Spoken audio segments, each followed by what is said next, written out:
ఎవరు రమ్మన్నారా అని అది ఒక మాట అనకండి, మిగతాదంతా నేను చూసుకుంటా అంటాను. హల్లెలూయా. అవునా కదండి?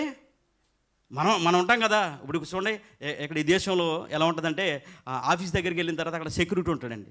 సెక్యూరిటీని దాటి వెళ్ళడానికి ఎవరో సరిపడు. హల్లెలూయా. వేరే కంపెనీ మేనేజర్ అయినప్పటికీ కూడా, నువ్వు ఎవరైనప్పటికీ కూడా సెక్యూరిటీని దాటుకుని వెళ్ళలేము అసలు. ఎందుకంటే కొన్ని సెక్యూరిటీ ప్రాంతాల్లో అండి అందరూ కూడా చక్కటి